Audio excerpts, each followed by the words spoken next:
Olá, pessoal. Nós fazemos parte da Liga Acadêmica de Cirurgia Oncológica da UFC e estamos hoje com o nosso primeiro webinar, nosso primeiro evento online, certo? Estamos felizes, né, de estar realizando esse evento. Estamos aqui com a presença de dois professores, né, muito queridos e muito capacitados. O professor que hoje vai nos ajudar, né, vai nos transmitir o conhecimento acerca das terapias que estão sendo usadas no câncer, as novas terapias, é o professor Marcos Ginfone. Ele é doutor em cancerologia, ele fez residência em clínica médica pela USP e a residência em oncologia clínica. Ele é professor da nossa FAMED e é coordenador da disciplina de oncologia, certo? E é um grande prazer tê-lo conosco. Nós também temos conosco o nosso professor Marcelo Leite, ele é o nosso orientador da Liga, ele tem doutorado em farmacologia pela UFC, mestrado em oncologia, ele é cirurgião oncológico do HU, ele é professor da gente e nosso queridíssimo orientador. E hoje estamos com a honra, né, de tê-los conosco, né, para discutir esse tema que é tão interessante. Sejam bem-vindos, professores.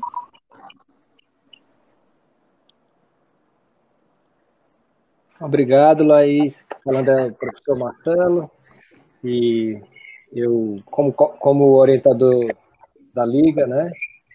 Aliás, o Marcos também é orientador da Liga, né?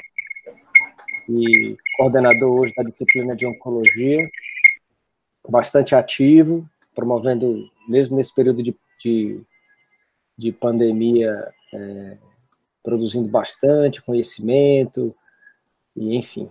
E a gente, nessa oportunidade aqui, nós vamos aproveitar todo o conhecimento que o Marcos tem, todo o conhecimento não só da terapia hoje, mas da história, como isso aconteceu. Ele foi testemunha de todo do que está acontecendo nos últimos 10, 15 anos na oncologia.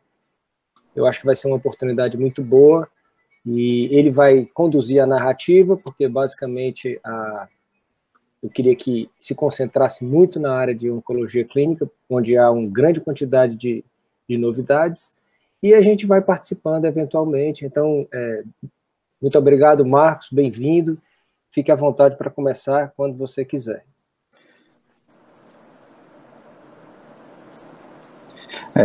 Boa tarde, noite a todos, né? É um prazer para mim estar participando desse webinar da Liga de Cirurgia Oncológica da nossa querida Faculdade de Medicina.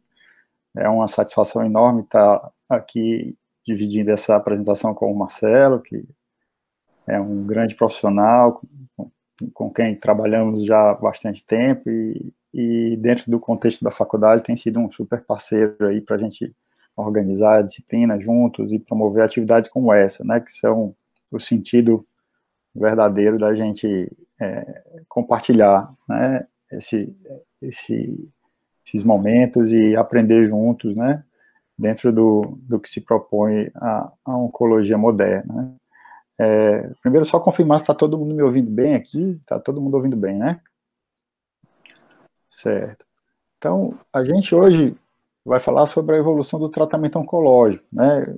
E quando o Marcelo falou que eu fui testemunha de muito dessa evolução, eu fiquei até preocupado, porque tem muito tempo, né, para trás que a gente tem aí inovações, mas realmente nos últimos 15 anos, que é o tempo que eu tenho militando dentro da oncologia, a oncologia que eu estudei na residência é coisa completamente obsoleta. A gente tem que estudar muito diariamente, porque os pacientes hoje recebem tratamentos completamente diferentes do que recebiam, né, Marcelo? Você pode testemunhar isso também, totalmente diferentes do que recebiam quando eu era residente há 15 anos atrás.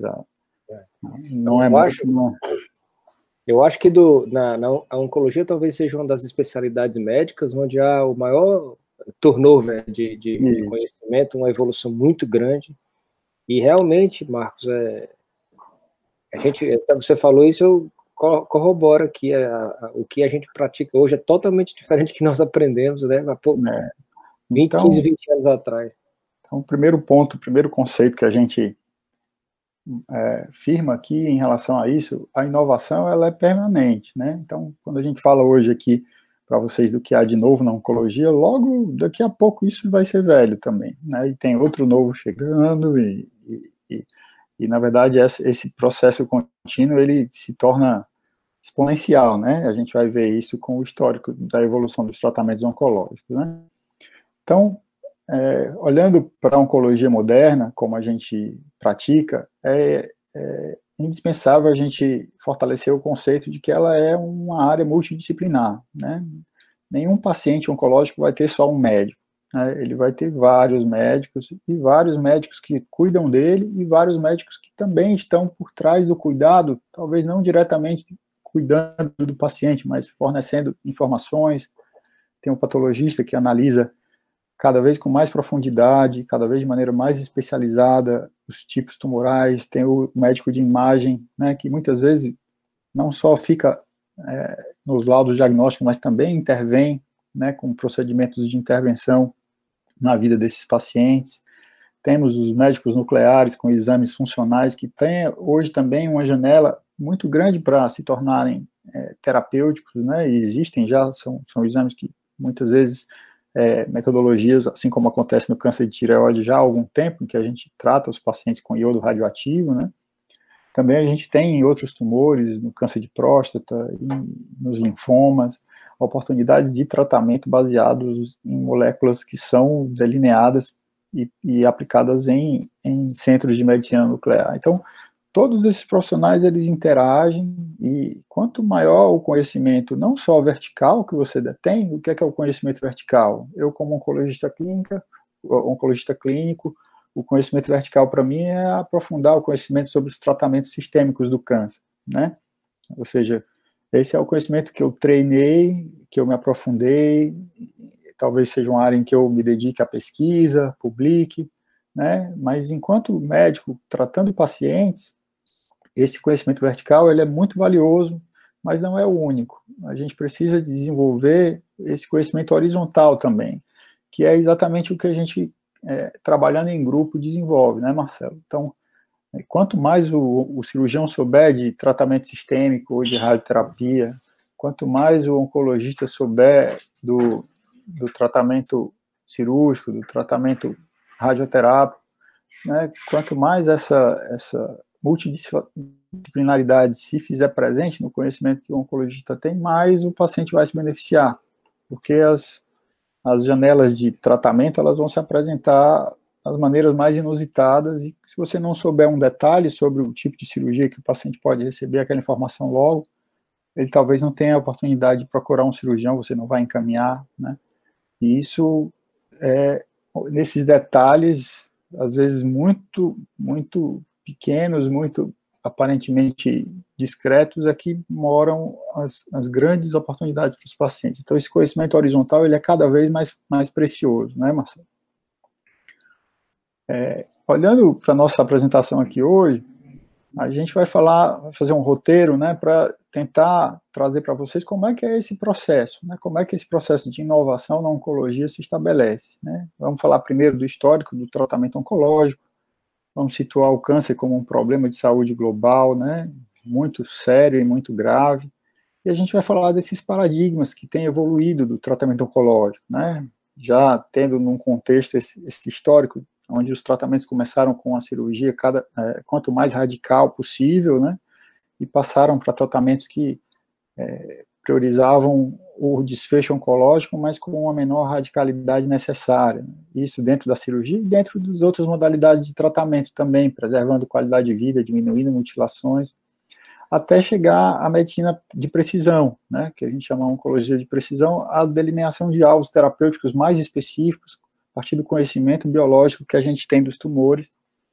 e nesse momento que a gente vai verificar, vocês vão ver aqui na nossa apresentação, como os tipos de tratamento oncológico sistêmicos têm trazido situações inusitadas de melhora, né, incrementos de sobrevida, ganhos, né, isso em paralelo a melhora do suporte que os pacientes oncológicos têm com a formação de equipes disciplinares, né, multidisciplinares mais especializadas, que aí vai desde o cuidado nutricional até o suporte clínico, os fatores de crescimento de colônia que dão suporte ao paciente conseguir tolerar a quimioterapia, muitas vezes que não conseguiria sem eles.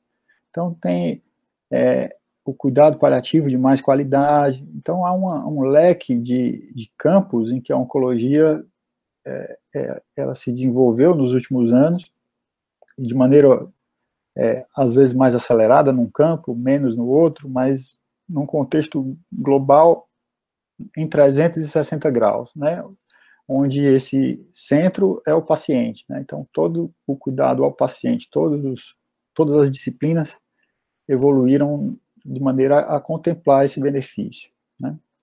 Então, se a gente olhar para a evolução do tratamento oncológico, o primeiro ponto de partida aqui que o tratamento oncológico se tornou sistemático, se pretendeu um dia se transformar em científico, né, baseado em evidências, a gente pode chamar assim, foi quando a anestesia foi desenvolvida, né, em 1846, esse é um quadro famoso, onde o William Morton, que era um dentista, né, apresentou para uma audiência perplexa a possibilidade de se fazer uma cirurgia, né, de retirada de um tumor da mandíbula de um paciente sem dor, né.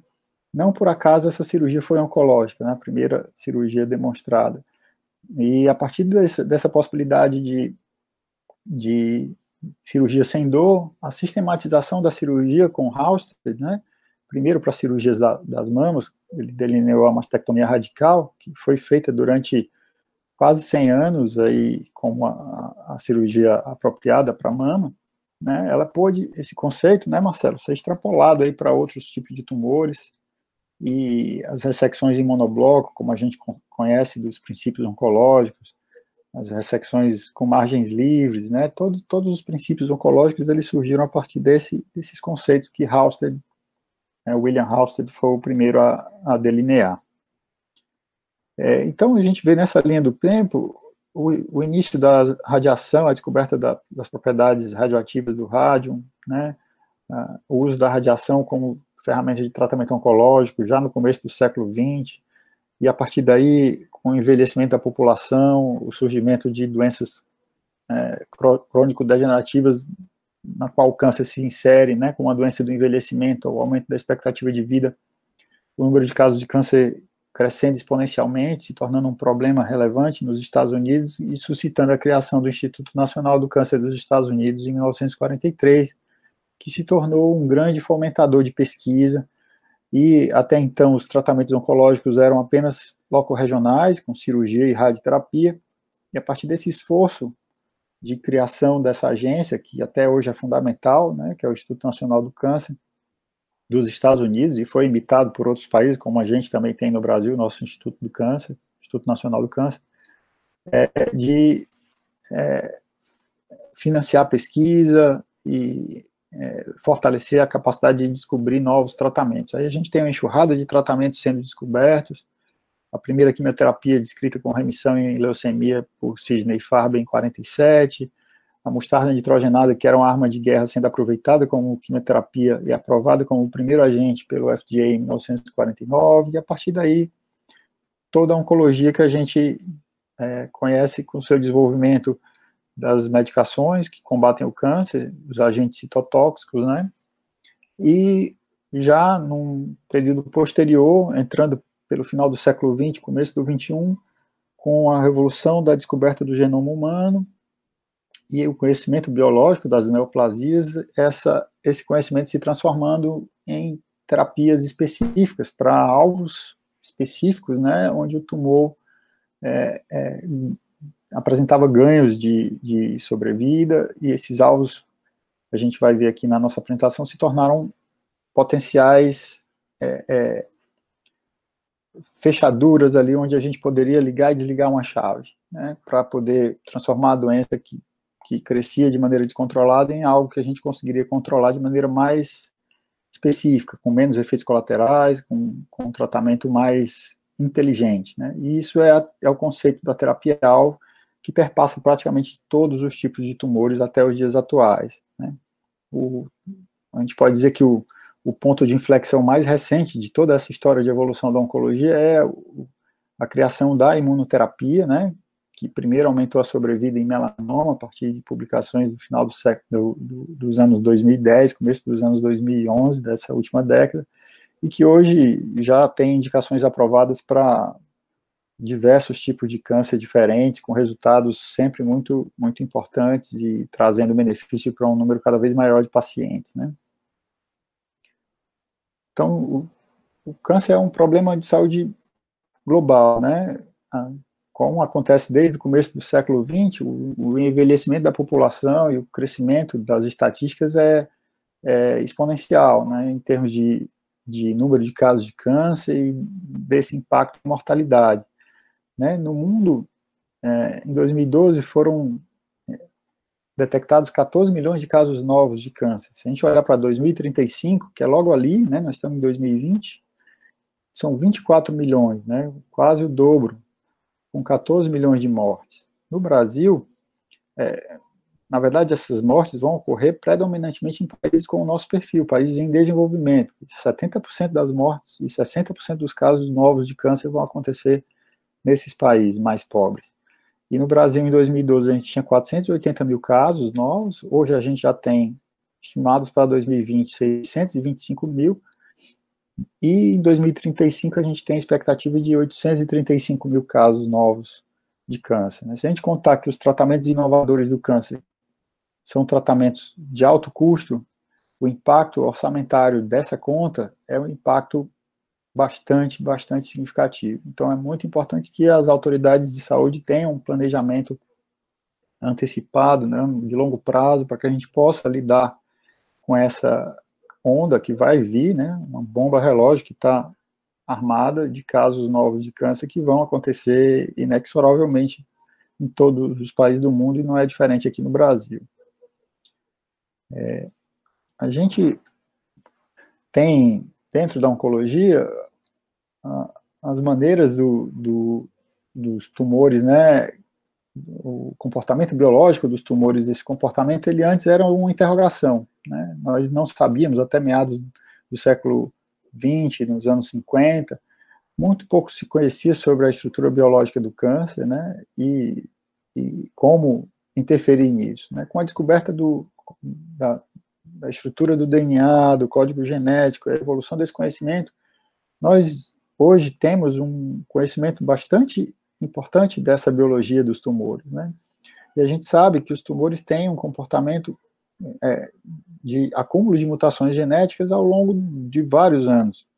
Essas mutações, elas vão se acumulando num primeiro momento por pressões ambientais ou simplesmente por alterações ao acaso que tendem a acontecer durante o decorrer da vida, por isso o câncer tem mais incidência nas pessoas mais velhas, né? Essas alterações ao acaso vão se acumular naturalmente pelo ciclo replicativo das células em populações de pessoas mais idosas, mas essa pressão ambiental exercendo também um efeito, né? Exposição a carcinógenos, e isso tem desde eventos do nosso próprio metabolismo, obesidade, sobrepeso, sedentarismo, até fatores externos, como a radiação, como o uso de tratamentos hormonais, ou mesmo, né, vírus e infecções. E esse acúmulo de mutações vai acontecendo ao longo do tempo por essas pressões ambientais e pelo próprio acaso do ciclo replicativo celular. Mas é muito importante que a gente diferencie que várias dessas mutações, elas ocorrem apenas pelo ambiente instável genético do câncer, né, onde há uma perda do controle dos mecanismos de reparo dessas mutações, e essas mutações que acontecem ao acaso, não tendo uma importância biológica para o crescimento dos tumores, elas são chamadas de mutações passageiras, ou passenger mutations, né? Essas mutações são a grande maioria delas, a gente vê aqui numericamente, de 10 a 10 mil, né, por mutações ou mais vão acontecer em células tumorais, enquanto por tumor a gente vai ter 1 a 10 mutações que são realmente relevantes para aquela biologia da doença, que representam um ganho evolutivo Aí a gente fala de uma evolução darwiniana num modelo de células, né, numa dimensão celular. Essas células que ganham, adquirem esses ganhos evolutivos com, às vezes, uma cascata enzimática que tem a ver com a angiogênese, com esses processos biológicos, né, que a gente conhece aqui dos artigos que são seminais sobre as características biológicas do câncer. A gente tem todos esses processos biológicos que são sedes de driver mutations, como a gente chama essas mutações, que são realmente ganhos de crescimento para os tumores. E a partir desse conhecimento das driver mutations, ou das mutações centrais na biologia das células tumorais, é que a gente desenvolve para cada um desses eventos onde a gente tem uma driver mutation, por exemplo, a angiogênese tumoral, a gente tem os agentes anti-angiogênicos desenvolvidos para interferir nesse processo. Se a gente falar aqui, por exemplo, da imunoterapia, né, da evasão imune que os tumores conseguem produzir, a gente usa os inibidores de checkpoint imune como ferramentas biológicas, terapias-alvo, para interferir nesse processo e devolver ao organismo a capacidade de responder ao tumor. No ciclo celular, que pode ter, né, uma evasão dos genes supressores de tumor, a gente pode usar inibidores de CDKs, de quinases dependentes de ciclina, como moléculas hoje bastante usadas no câncer de mama, luminal, e que tem um impacto enorme na sobrevida dessas pacientes. Então, onde a gente olhar aqui nessas características biológicas que definem o câncer, a gente tem terapias-alvo já desenvolvidas e em desenvolvimento, certo? Para interferir nesse processo. Então, o primeiro dessas terapias-alvo, né, a primeira droga que apareceu foi o imatinib, né? É uma terapia que foi desenvolvida por um tumor raro, que é o tumor estromal gastrointestinal, o GIST, mas cujo tratamento até então com quimioterapia era um tratamento completamente irrelevante. A quimioterapia e várias drogas já haviam sido testadas, nenhuma delas tinha impacto, uma doença que tem um perfil mais parecido com o sarcoma do que com os tumores gastrointestinais que a gente tem hábito de tratar, e as drogas ativas para os tumores gastrointestinais não conseguiam ter nenhuma atividade relevante no GIST. E, conhecendo a biologia do GIST, se chegou à conclusão de que haveria uma driver mutation muito importante, que seria a mutação desse receptor KIT. E na subunidade da proteína do receptor intracelular, onde há uma atividade enzimática, né, a mutação do KIT acontecia exatamente nessa região, conferindo uma ação contínua e constitutiva do receptor, que não dependeria mais do ligante para levar esse sinal para a sinalização intracelular nas cascatas, que tem a ver com replicação celular, né, com crescimento e invasão de tecidos vizinhos.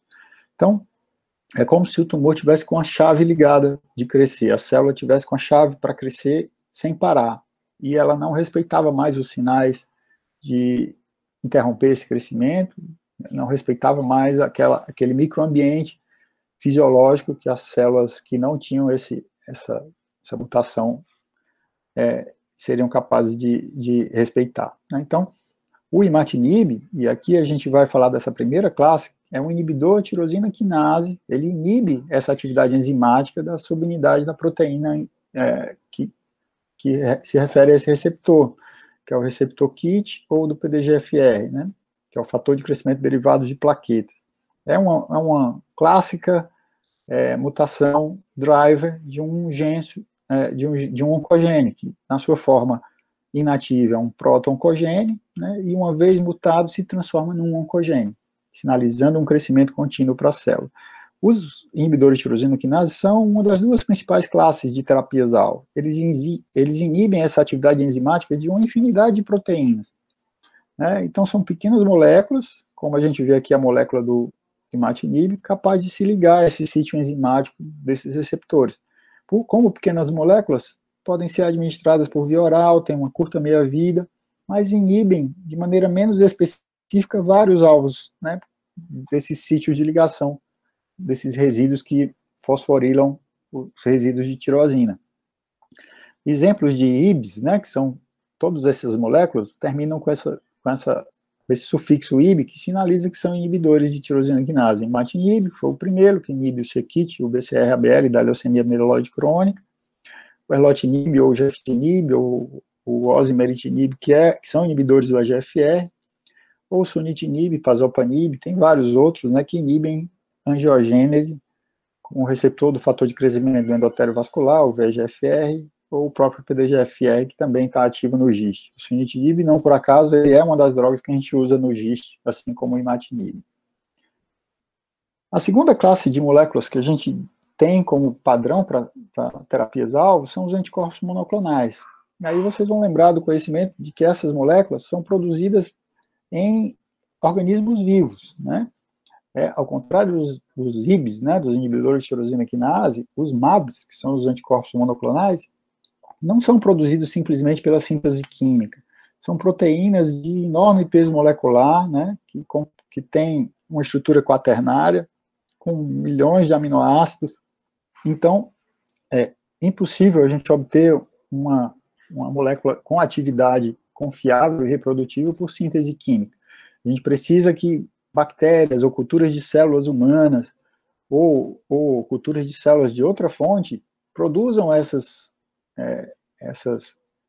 anticorpos a partir da inserção de genes que nós introduzimos nessas culturas de células para que elas produzam, né? Isso demanda um alto padrão tecnológico, um controle de qualidade muito grande. São moléculas que têm a capacidade, assim como todo anticorpo, né, ter uma fração constante e uma fração que é variável e que se liga ao seu epítopo, né? Essa fração variável, ela quase sempre era, alguns anos atrás, de origem murina. Na verdade, os anticorpos todos eram de origem murina. E eles passaram gradualmente a se tornar humanizados, né, quiméricos, depois humanizados, e hoje esses anticorpos são já produzidos como totalmente humanos, porque é o gene humano que é transfectado nessas culturas de células para que se produza o anticorpo monoclonal.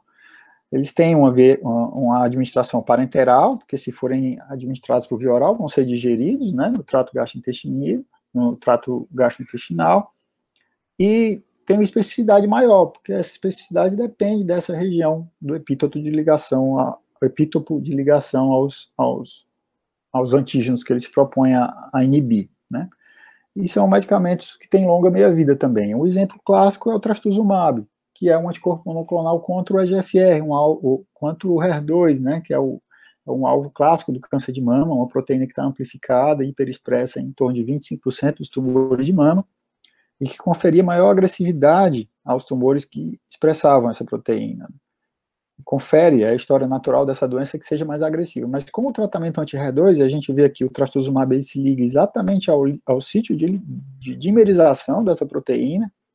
O HER2 ele pode se dimerizar com o HER1, que é o próprio EGFR, o HER3 ou o HER4, e quando ele está com o trastuzumab ligado ao seu sítio de dimerização, ele não se dimeriza.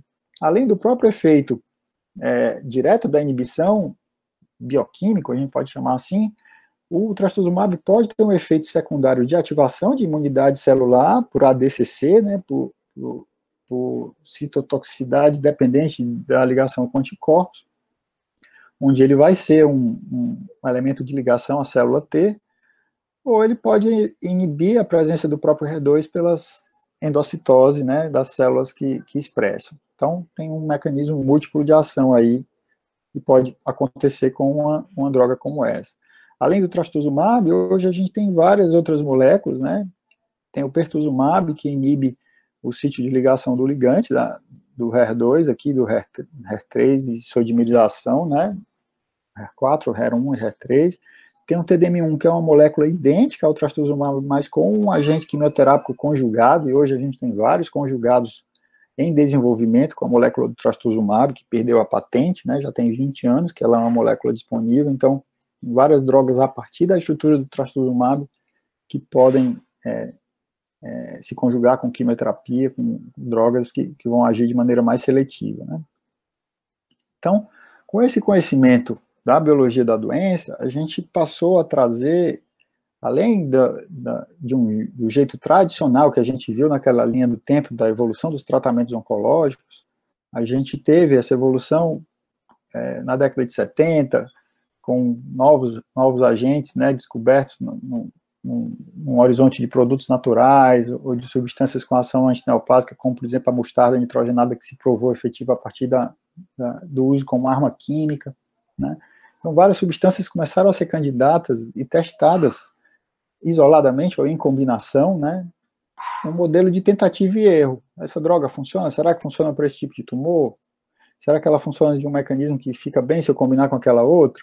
E aí a gente foi desenvolvendo regimes como o CMF, como o FAC, como o AC, né? Por tentativa e erro. E esses regimes, eles eram feitos para toda a população. Então, mulheres com câncer de mama recebiam FAC, e vamos tentar estudar se FAC é melhor do que CMF, né, que são 2 regimes de quimioterapia. Se o FAC protegeu mais aquela população do risco de recorrência, então ele é melhor do que o CMF. A gente usava o mesmo tratamento para todas as pacientes, e se ele mostrasse que era mais seguro e mais eficaz, a gente desenvolvia em base pré-clínica e na tradicional evolução de fases dos estudos clínicos, né, fase 1, fase 2 e fase 3, que é a fase onde esse tratamento é comparado ao padrão anterior, né. Nesse cenário, a gente tinha um tempo longo entre a descoberta da molécula e seu desenvolvimento pré-clínico, até chegar em fase 3, chegava aí a 10, 15 anos, né? E com um custo muito alto, porque a gente tinha que incluir pacientes em todas essas fases, né? E a fase 3, especificamente, demanda uma população muito grande para mostrar um benefício. Se esse benefício não for um benefício de redução de melhora de sobrevida muito significativo, se eu quiser provar um benefício de ordem de 3, 4% de benefício em sobrevida, eu preciso de uma população, às vezes, de 1.000 pacientes, né, para estatisticamente esse número ser significativo. Tá certo? Hoje a gente tem um outro jeito de pensar a oncologia. Esse jeito ainda é importante e vários tratamentos ainda evoluem dessa maneira, mas hoje a gente tem passos muito maiores dados pela essa seleção de biomarcadores. Então a gente, com ênfase no conhecimento da biologia da doença, como aconteceu com o GIST, né, e o Glivec, como aconteceu com o trastuzumab, o câncer de mama, a gente identifica potenciais alvos terapêuticos nessas driver mutations, né, mutações que podem ser centrais para a biologia daquele tumor. São interruptores que a gente precisa desligar com essas drogas. E aí a gente consegue desenhar, inclusive, essas moléculas a partir do conhecimento da estrutura tridimensional desses sítios enzimáticos. E a partir daí a gente cria moléculas, os inibidores de tirosina quinase ou anticorpos monoclonais, que vão tentar atuar nesses alvos, né? E aí a gente consegue, com ênfase no conhecimento pré-clínico, os modelos apropriados, né? A gente tem que usar modelos que sejam experimentais, em bancada, em laboratório, mas que respeitem todos os detalhes do que acontece no paciente, né, no contexto clínico verdadeiro. E a partir dos anos 2000, quando a gente dominou o conhecimento do genoma humano, esses estudos passaram a usar esses biomarcadores, essas mutações específicas, como alvos do desenvolvimento de tratamento neoplásico. E a gente saiu daquele desenvolvimento empírico de tentativa e erro numa população não selecionada, por isso aqui a chave do não selecionado, para uma seleção por biomarcadores, com estudos mais inteligentes, que são esses 2 tipos de estudos, né? O estudo guarda-chuva, onde a gente pega uma doença, por exemplo, o câncer de mama, uma população é luminal, outra população tem a mutação HER2, a outra população tem mutações no BRCA ou em outro gene que represente uma imunogenicidade maior, expressão de PDL1, a gente vai usar, na mesma doença, drogas diferentes para atuar em driver oncogenes, né, em oncogenes centrais de maneira diferente. Então a gente não vai usar a mesma droga para testar para todo mundo ao mesmo tempo. Aquilo era muito ineficaz e tornava o custo quase inaceitável para o desenvolvimento de novas moléculas, né? Principalmente com os ganhos que a gente já vinha tendo ao longo dos últimos 20 anos. É como se a gente tivesse batido num teto e não conseguisse mais passar dali. Marcos. Oi, Marcelo. A opção, a Clarice está perguntando no que muda o anticorpo monoclonal ser de origem humana, murina ou quimérica? Ela ficou na dúvida aí da sua explanação. Joia, uma boa pergunta, Clarice. Vou voltar aqui o slide. O quimérico, ele tem uma estrutura humana na sua fração constante, certo? E na fração variável, que é a que se liga ao epítopo que a gente está procurando inibir, ele é animal, né? Então, tem várias drogas que são de origem quimérica, onde a gente transfectava cultura de células com o gene humano capaz de produzir a fração constante do anticorpo, mas a fração específica de ligação, ela era de origem animal. A gente passou depois para um híbrido ainda mais humanizado, até que todos os genes passaram a ser humanos, né? A maior parte dos anticorpos monoclonais produzidos hoje são totalmente humanos, né?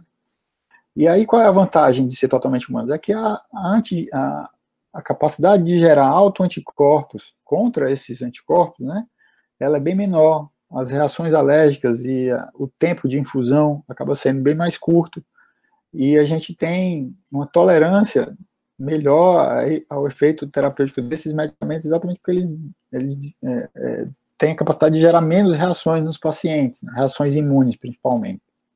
Então, é uma grande vantagem a gente sair dos anticorpos de origem animal, chegar nos totalmente humanos, como a gente tem hoje, né? Certo? Espero ter respondido aí sua pergunta. Aqui a gente tem, voltando aos tipos de estudos clínicos inteligentes, o estudo tipo 1 guarda-chuva é esse, em que uma doença é dividida em várias fatias, né, em várias doenças diferentes, porque tem mecanismos de vantagens oncológicas, né, para o desenvolvimento daquele câncer que variam de um subtipo para o outro. E hoje a gente tem, por exemplo, o câncer de mama com 4 tipos diferentes que a gente conhece, né, ou 3 ou 4 tipos que a gente trata de maneira completamente diferente. E tem os estudos em cesta, ou basket trials, em que a gente parte da alteração, por exemplo, a alteração do reparo do emparelhamento errôneo, que é a alteração presente na síndrome de Lynch, né, nas enzimas de reparo do DNA. São as 4 enzimas, elas podem estar mutadas e alteradas em vários tumores de estômago, tumores coloretais, tumores de endométrio, né, e mesmo em tumores de mama. A gente tem a pesquisa de uma estratégia, que é a imunoterapia. Como esses tumores têm esse defeito no reparo do DNA, eles são hipermutados, e como hipermutados que são, eles são mais imunogênicos. E a partir daí, desse conhecimento biológico, se testou a hipótese de que a imunoterapia funcionaria bem nesses casos. E isso se mostrou verdadeiro. Então hoje a gente tem agentes inibidores de checkpoints imunes aprovados de maneira, como a gente chama, agnóstica. Em estudos dessa metodologia, as drogas mostraram eficiência para, independente do tipo de tumor que o paciente tivesse, se ele tivesse aquela alteração, a droga funcionava. Então, a gente tem aprovações agnósticas para essas alterações de reparo do DNA, tem para outras mutações do tipo NTRK, né, que independente do tipo de tumor, a droga vai funcionar. E a gente chama esse tipo de aprovação agnóstica, né, de terapias agnósticas, porque não interessa o tipo de tumor que o paciente tem, se é de mama, ou se é de reto, ou se é de pâncreas. Se ele tiver aquela alteração, a droga vai funcionar, ou tem uma grande chance de funcionar, né? E a partir daí a gente desenvolveu esse conceito de biomarcador. E o que é um biomarcador? Biomarcador é um termo muito genérico, que pode se aplicar a qualquer condição clínica ou biológica que identifica uma condição mórbida específica, né? Por exemplo, um biomarcador da gravidade do COVID é o dímero D, né? O dímero D alto foi mostrado nos estudos da pneumonia por coronavírus, que é um marcador de gravidade. Os pacientes que têm o COVID e que têm o dímero D elevado têm um risco maior de evoluir com insuficiência respiratória, né? Então, é um biomarcador prognóstico.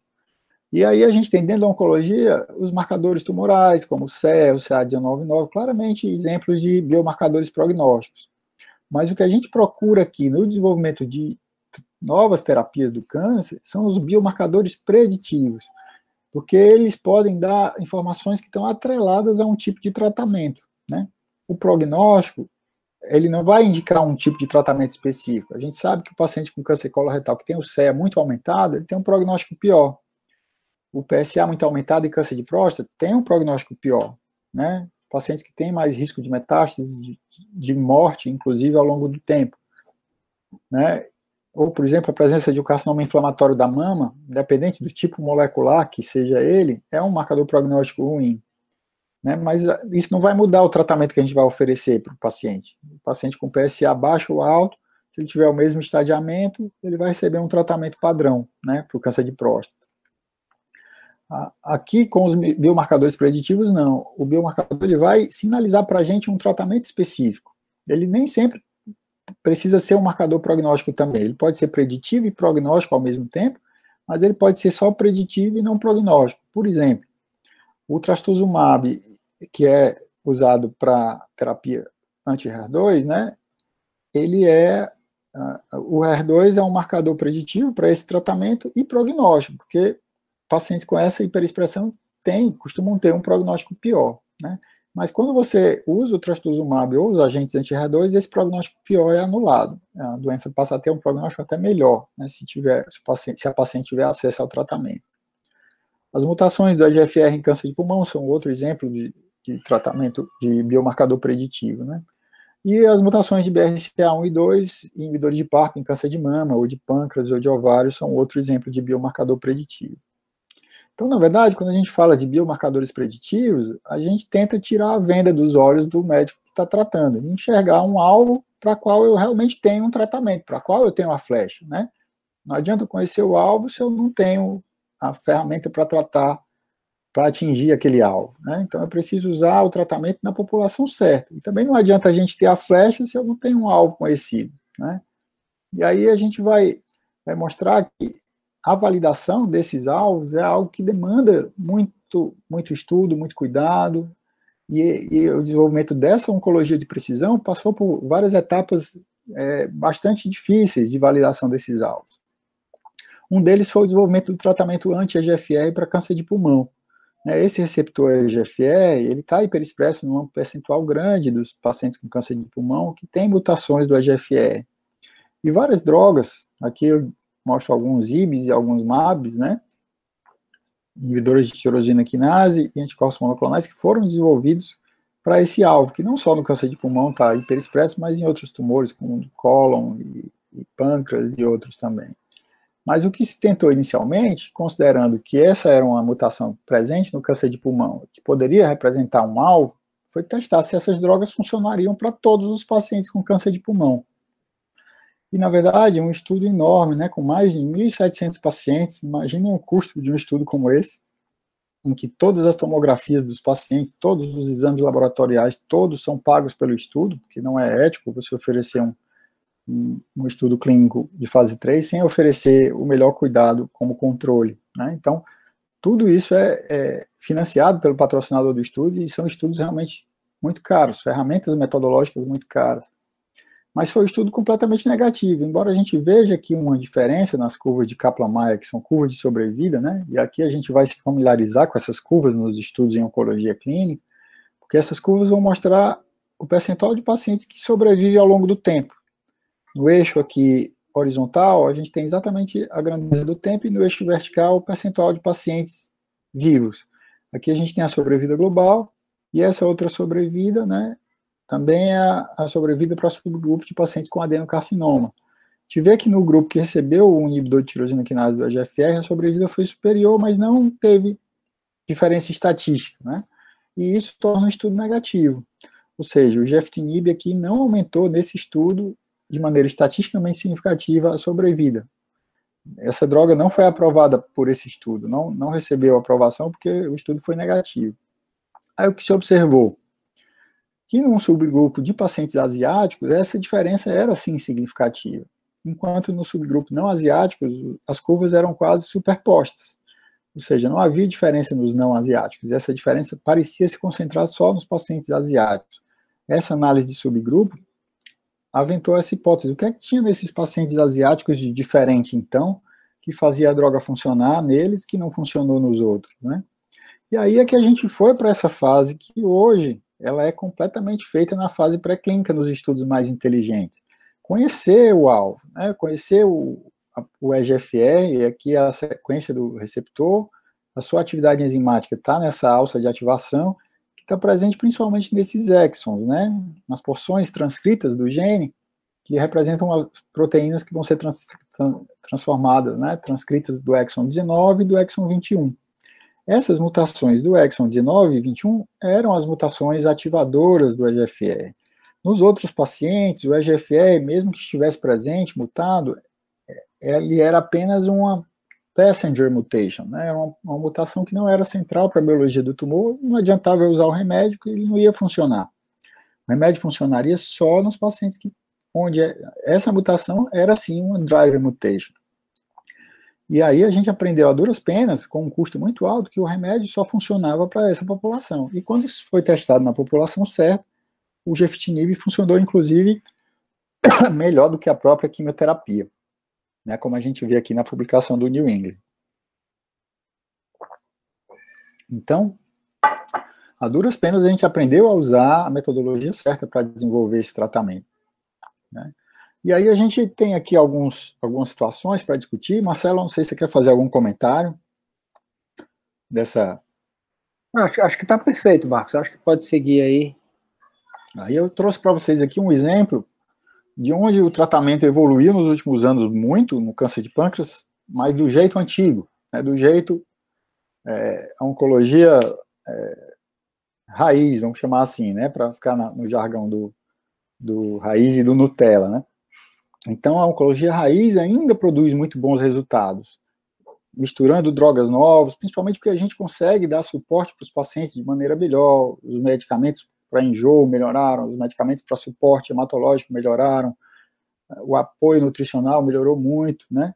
A disponibilidade de profissionais, enfim, tudo conspirou nesses 20, 30 anos para que a gente possa, assim, oferecer cuidados melhores, mesmo no paradigma antigo da oncologia. E em câncer de pâncreas, é um exemplo deles, eu vou mostrar aqui para vocês. É uma doença de péssimo prognóstico, né? A sobrevida dos pacientes que são operados em 5 anos, apenas 20% está vivo, só que desses, né, do total de pacientes, só 20% são diagnosticados em possibilidade cirúrgica, ou seja, 80% dos pacientes são inoperáveis. Dos 20% operáveis, só 20%, né? Se a gente fizer aqui 20% dos 20%, são 4% dos pacientes de câncer de pâncreas que têm sobrevida de 5 anos, né? Então, é muito pouca gente, é uma doença muito grave. A cirurgia até final dos anos 2000, 2010, era o único tratamento curativo e importante, né? Os outros tratamentos, a quimioterapia com gemcitabina, a própria radioterapia adjuvante, o sincloracil, tinham alguma atividade, como a gente vê nesses estudos aqui, mas a diferença de sobrevida era muito ruim. Quando essas curvas de sobrevida vão muito lá para baixo rápido, a gente tem claramente uma doença de mau prognóstico, né? A gente vê aqui claramente que a quimioterapia no estudo SPAC, seja com fluoracil ou com gemcitabina, beneficiava os pacientes, isso era estatisticamente significativo, mas continuava sendo uma doença de mau prognóstico, né? Então, o que mudou nesse período foi que a gente passou a conseguir administrar regimes mais intensos. O estudo PRODIGE, que foi publicado em 2018, é uma combinação, né, é o teste de uma combinação de quimioterapia, que é o regime FOLFIRINOX, que está delineado para vocês, com várias drogas, né, é um acrônimo do uso da oxaliplatina, do irinotecano, do ácido folínico e do sincloracil em combinação, né, um coquetel realmente de drogas que tem potencial toxicidade, em comparação com a gemcitabina, que era até então o padrão, a partir dos estudos dos anos 2000. Mas vocês veem que o FOLFIRINOX, como foi melhor do que a gemcitabina, né, isso estatisticamente significativo. Então, a gente conseguiu, com o FOLFIRINOX, atingir níveis de sobrevida bastante interessantes diante de uma doença de péssimo prognóstico. E esse estudo foi o primeiro, apresentado em 2017, no Congresso, a oferecer o FOLFIRINOX antes da cirurgia, né, para tumores que eram considerados de ressecabilidade limítrofe, né, os tumores borderline, de ressecção borderline do pâncreas, ou por infiltração vascular, né, da veia mesentérica, ou por uma elevação muito grande do marcador tumoral, né, os critérios de ressecabilidade do pâncreas, acho que mereceria talvez um comentário quando a gente for falar do caso clínico do Marcelo. Então, a gente apresenta aqui exatamente um caso clínico de um paciente que se beneficiou dessa estratégia em câncer de pâncreas, né, Marcelo?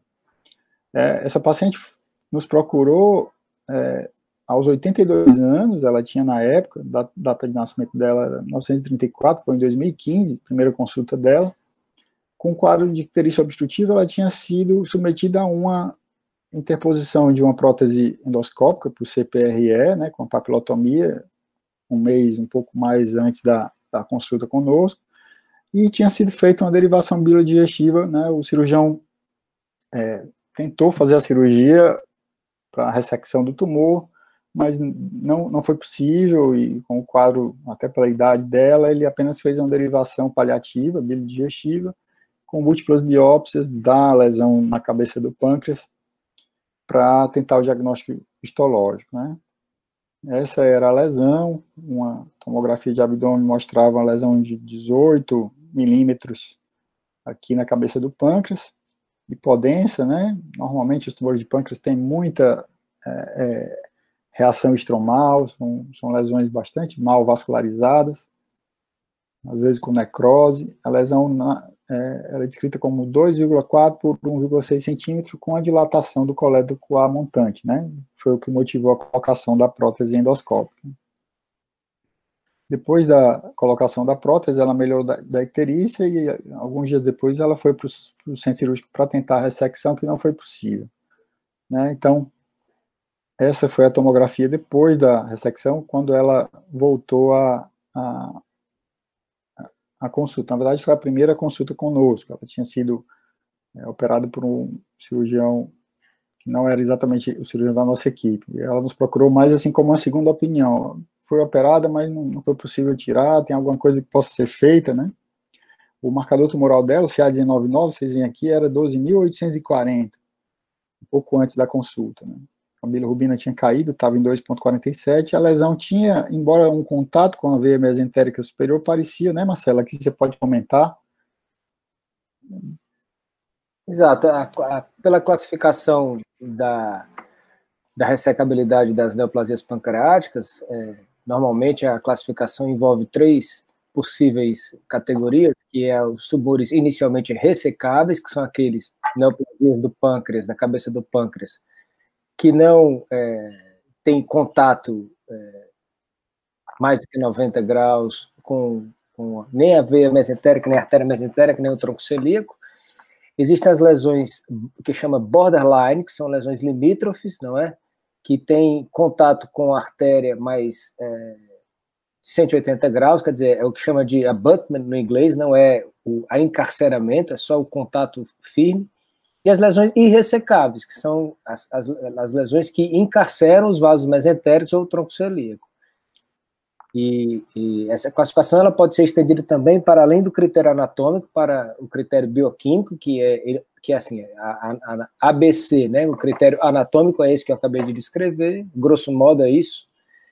Tem outros detalhes, mas acho que não vem ao caso. O B é o bioquímico com relação aos marcadores, então o marcador tumoral elevado dessa forma também é um marcador de mau prognóstico, então também seria um borderline bioquímico, e o borderline clínico, que é o paciente com baixo performance status, né, que não toleraríamos ressecção muito grande. Então, seria ressecável, borderline anatômico, bioquímico e clínico, e, finalmente, o irressecável. O detalhe que tornava o tratamento dessa paciente um desafio ainda maior, que nessa tomografia ela apresentou essa falha de enchimento, né, um vaso na porta, né, na veia porta. Um trombo neoplásico. Isso, a gente vê claramente aqui esse trombo, né, a setinha aqui apontando, a gente vê a dilatação do Wissing aqui à esquerda, né, com a lesão na cabeça do pâncreas, obviamente aqui relação vascular, a intimidade dos vasos e a falha de enchimento na veia porta, né, o trombo tumoral.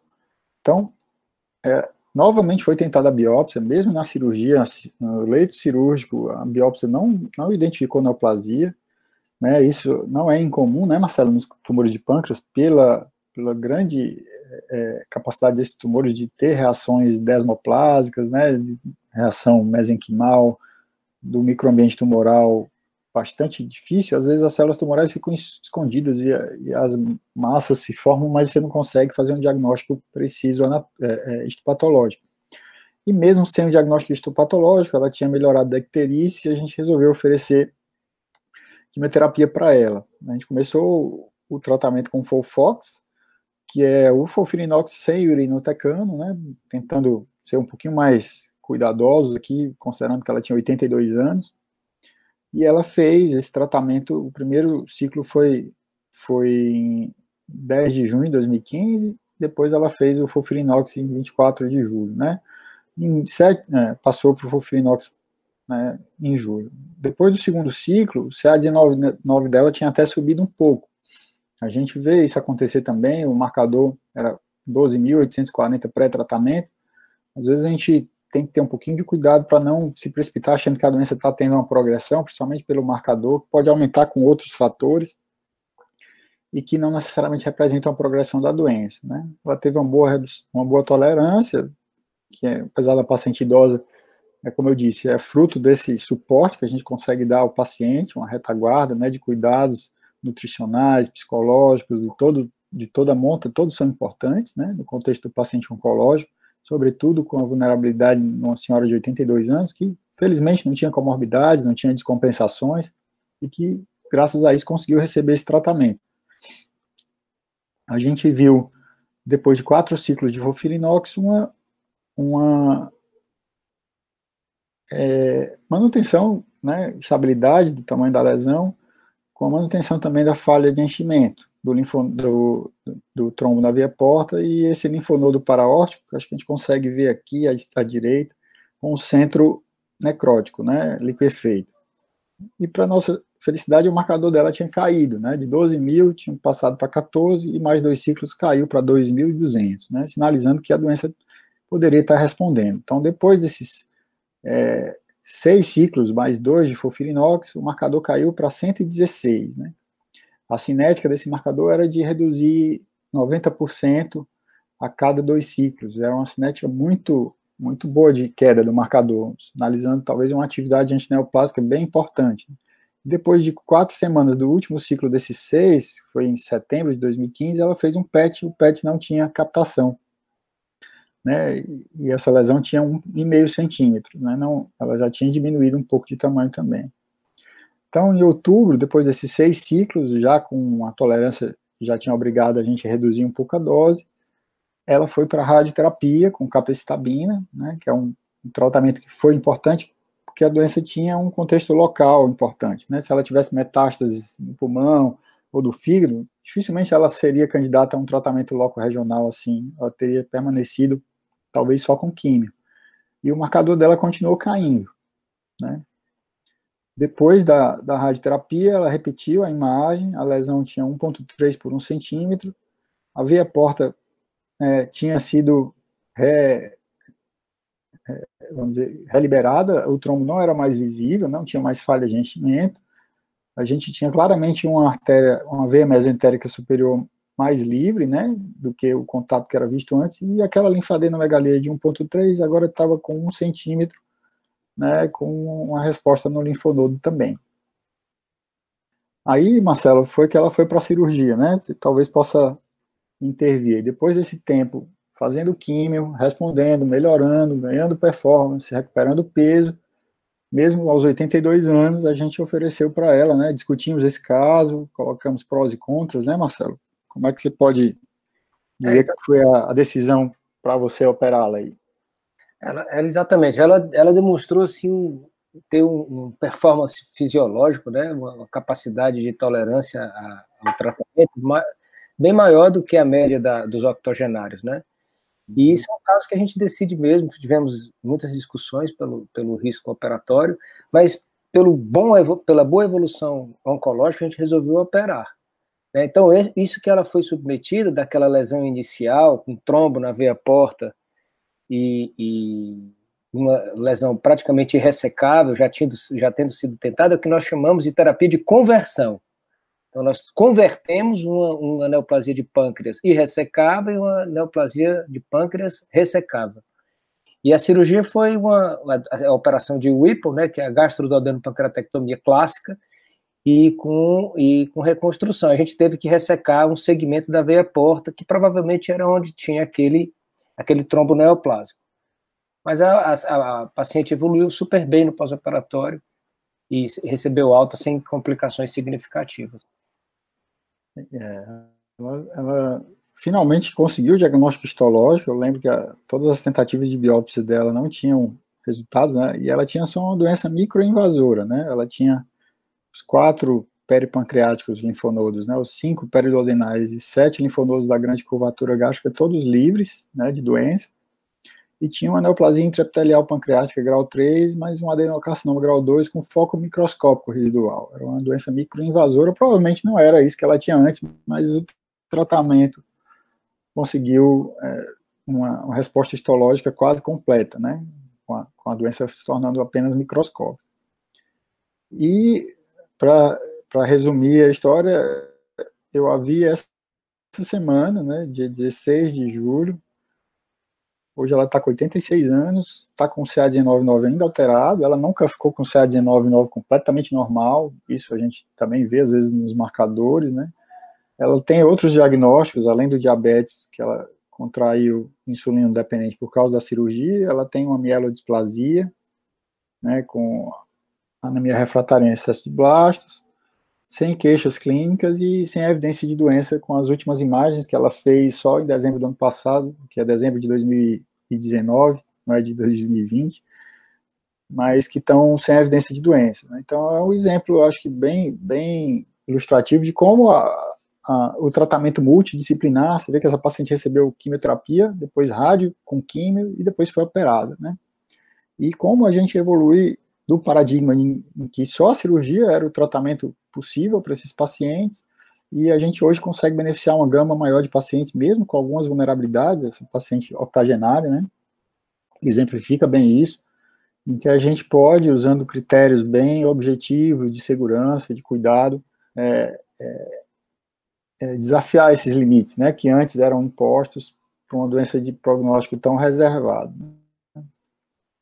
Então, a gente, continuando aqui, não sei se alguém quer fazer alguma pergunta da audiência, se vocês querem trazer algum comentário, Laís.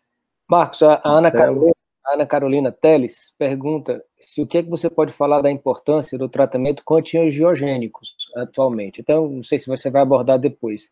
E o Kevin está perguntando se existe alguma perspectiva no screening, no rastreamento para o câncer de pâncreas. Os antiangiogênicos são drogas que têm hoje uma aplicação enorme, né, na oncologia, em vários tipos de tumores, fazem parte de uma classe de drogas que a gente usa muito para tumores com característica de hipervascularização, né. No câncer de pâncreas, especificamente, não é uma das drogas que mostrou atividade. A gente usa muito nos tumores coloretais, nos tumores de rim, né, até nos tumores cerebrais, nos glioblastomas. E muitas vezes a gente usa em combinação com a quimioterapia, porque o antiangiogênico tem essa capacidade de uma sinergia com a quimioterapia, né? Ao tempo em que ele regulariza a vascularização tumoral, que é uma vascularização aberrante, como é geneticamente instável, né, o ambiente tumoral, o vaso tumoral é bastante diferente de um vaso sanguíneo fisiológico. Então, muitas vezes, isso acaba levando o ambiente, o microambiente tumoral a mais hipóxia, mais necrose, e isso retroalimenta a doença, né, com pressões de seleção de diminuir a resposta imune, de aumentar a resistência a drogas, porque as drogas não atingem concentrações tão grandes em áreas assim. E com o antiangiogênico a gente consegue reverter um pouco esse efeito da vascularização aberrante que os tumores têm, e entregar mais quimioterapia, né? Então é muito frequente a gente ver associações de quimioterapia com antiangiogênicos funcionarem bem, é o exemplo do câncer coloretal. E hoje a gente está entrando numa seara em que o antiangiogênico é usado junto com a imunoterapia, né? Em hepatocarcinoma, a gente tem um estudo agora do ano 2020, foi publicado na New England há poucas semanas atrás, que mostra a sinergia do atezolizumab, que é um agente inibidor de checkpoint, a gente vai falar dele aqui ainda, com o bevacizumab, que é um anti-VEGF, um agente antiangiogênico, e que também favorece essa resposta imune, porque diminui essas barreiras que a vascularização tumoral traz, né, para a resposta imune também. Em relação ao câncer de pâncreas, é um tumor muito difícil de haver um screening eficaz, né? É um tumor, embora seja prevalente, ele não é dos mais prevalentes, e a nossa capacidade de detectar esses tumores em exames de rastreamento, antes de eles se tornarem clinicamente relevantes, ela nunca foi mostrada em nenhum estudo, né? Mesmo que pacientes façam tomografias anuais, o tumor cresce em uma janela de tempo menor do que isso, e nós não temos. É provável que nós nunca tenhamos um rastreamento eficaz, como acontece no câncer coloretal, como acontece no câncer de mama, talvez porque as lesões pré-neoplásicas do pâncreas são bastante silenciosas, né? Tem os casos de IPMN, que a gente acompanha lesões císticas, né, Marcelo? De lá tem um comentário mais detalhado no outro, um pouco, mas não é a maioria dos tumores de pâncreas, eles não aparecem de IPMN, dessas lesões. Nosso foco, a gente vai agora falar do segundo tipo de evolução, que é o que a gente vê mais frequente hoje nos tratamentos do câncer. Falando da imunoterapia, que é, por essência, uma terapia-alvo, né, onde a gente desenvolveu moléculas capazes de interferir nesse processo biológico, que representa um ganho evolutivo para os tumores e que pode, uma vez revertido, representar um desfecho terapêutico muito bom. Né? Falando do melanoma, né? O melanoma, para nós oncologistas, é uma doença bastante icônica. Né? Quando eu fiz a minha residência, há 15 anos atrás, pouco mais tempo do que isso, era difícil, quando a gente via um paciente com melanoma metastático, poucos oncologistas, né, dentro da delimitação de tumores que a gente costuma ver, quem vai tratar melanoma no nosso grupo, né? Melanoma sempre era uma doença que não era muito popular, porque era muito frustrante tratar pacientes com melanoma. E isso se tornou completamente o oposto, né? Eu vou mostrar aqui para vocês. Então, até 2010, uma doença, vocês lembram que eu falei da curva de Kaplan-Meier, que cai rápido? Essa é a curva do melanoma até 2010, numa meta-análise de 2.100 pacientes, né? Em um ano aqui, quase 80% dos pacientes, se a gente colocar aqui no eixo vertical, né? Só 20% dos pacientes está vivo aqui em um ano. Isso era a realidade. A maior parte dos pacientes morria com 9 meses, 6 a 9 meses era a sobrevida global mediana. Quer dizer, essa grandeza média de que 50% dos pacientes estão vivos só, né? Então, era uma sobrevida bastante insatisfatória, né? Sobrevida de um ano em torno de 25% dos pacientes, em 2 anos só 10% dos pacientes. E sem nenhum tratamento até então dos que tinham sido tentados que representasse benefício em sobrevida. Apesar disso, o melanoma sempre foi visto como uma doença muito imunogênica, né? Estigmas de regressão tumoral, com áreas em que a gente podia enxergar uma resposta imune funcionando nos pacientes com melanoma. E dentro das biópsias a gente via infiltrados de linfócitos, né? Isso como marcador prognóstico, esses linfócitos intratumorais, pelas siglas chamados TILs, né? TIL, eles são descritos primeiramente foram descritos no melanoma. E a gente, há mais de 50 anos, tem casos que o paciente tinha lesões que regrediam espontaneamente, sem tratamento algum, aquelas lesões vitiligoides, né, que a gente via aquele halo hipocrônico em redor da lesão hiperpigmentada. A gente via maior incidência de melanoma em imunossuprimidos, como pacientes transplantados, HIV, né, e pacientes que têm imunossupressão crônica, também como um racional para indicar que esse tumor era um tumor imunogênico. E essa relação dos tumores com a imunovigilância, ela é muito bem descrita nesse artigo, que também é um artigo seminal, assim, né, tradicional e famoso, já um pouco antigo, mas que tem uma importância até hoje muito grande, que conceitualizou essas 3 fases do mecanismo de adaptação do tumor à imunidade do paciente. Uma primeira fase em que a imunidade do paciente prevalece, seria a fase de eliminação. A gente tem linfócitos T CD8 atuando, reconhecendo antígenos tumorais, né, e atuando sobre esses antígenos. E depois a gente tem uma fase de equilíbrio, em que o tumor desenvolve pela própria pressão de crescimento imune, né, nessa pressão de células que combatem as células do tumor. As que eram capazes de sobreviver a essa pressão seriam naturalmente células mais resistentes, e essas células mais resistentes determinavam uma fase de equilíbrio, elas seriam resistentes porque seriam capazes de esconder seus antígenos, né, de gerar menos resposta imune. E aqui a gente tinha uma convivência do tumor que não crescia, mas também não regredia na fase de equilíbrio. E uma fase de escape, em que essa seleção imune darwiniana mesmo, né, as células mais capazes de se adaptar a um meio hostil de imunidade do paciente são capazes de silenciar essa resposta imune e crescer a partir daí, né? Então, o melanoma, claramente, essas 3 fases acontecem. Como é que se dá essa resposta imune? Então, quando você tem um tumor acontecendo, o tumor normalmente é como a gente conversou aqui, um ambiente geneticamente instável, em que as mutações se acumulam, até pela instabilidade genética, né, desses equipamentos que a célula tem para reparar seus próprios erros de replicação.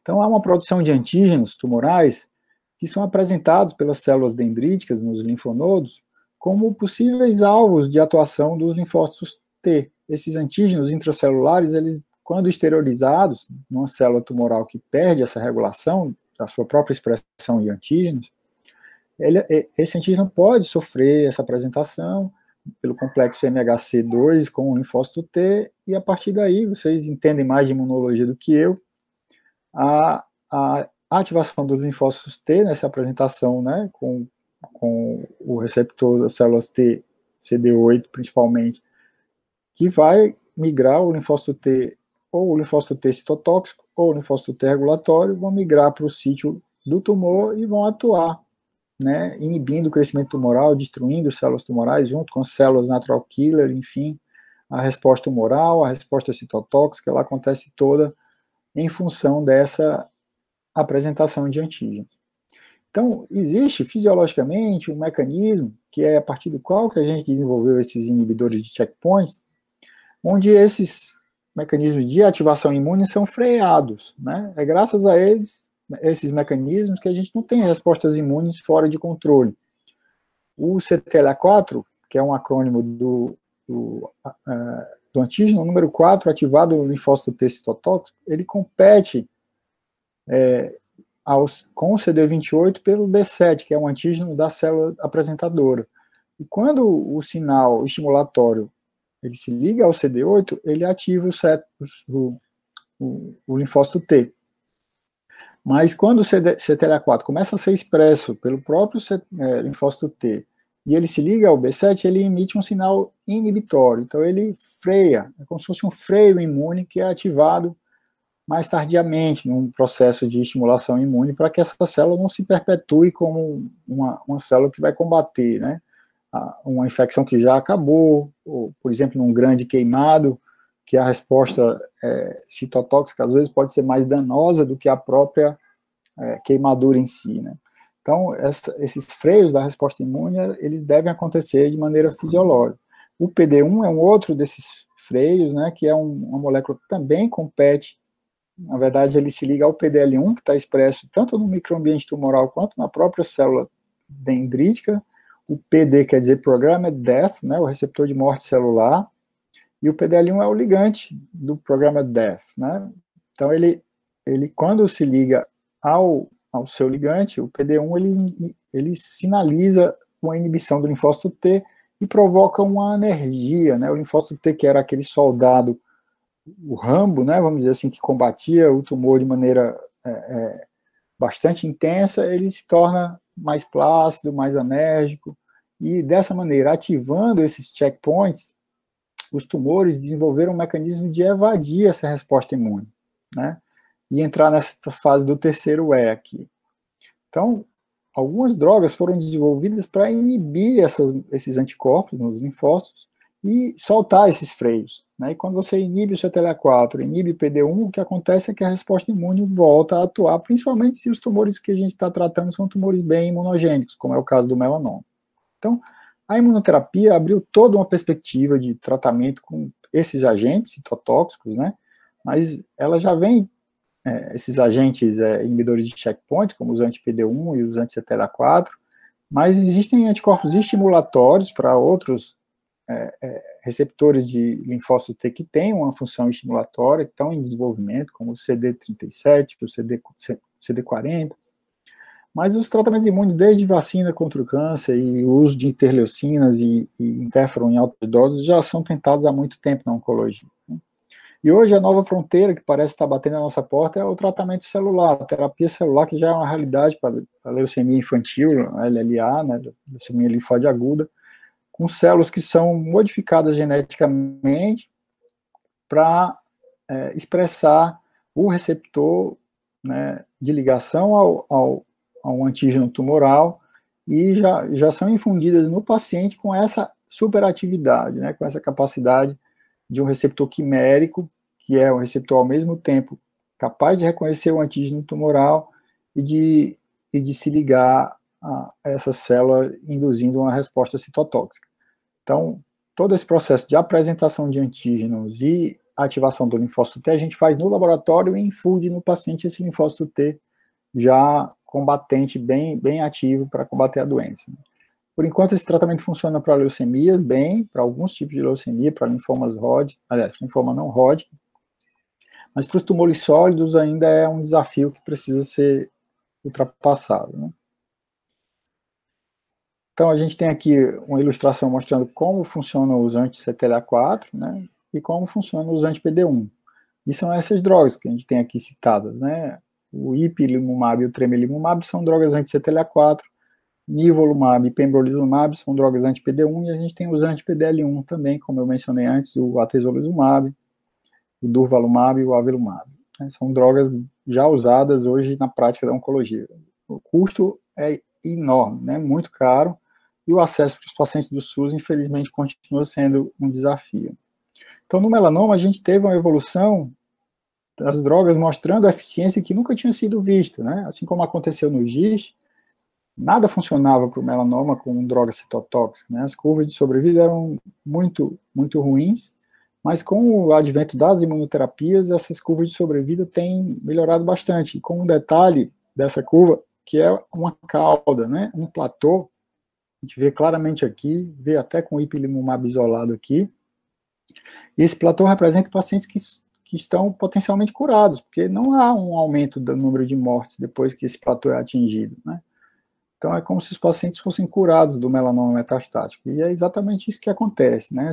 Esse caso aqui relatado, ele é presente em várias aulas de melanoma, mostrando que a doença sofria até uma certa piora, uma pseudoprogressão que a gente chama, talvez por um infiltrado linfocitário nessa semana 12 do tratamento, que depois, ao longo de muitas semanas, atingia a resposta completa, né?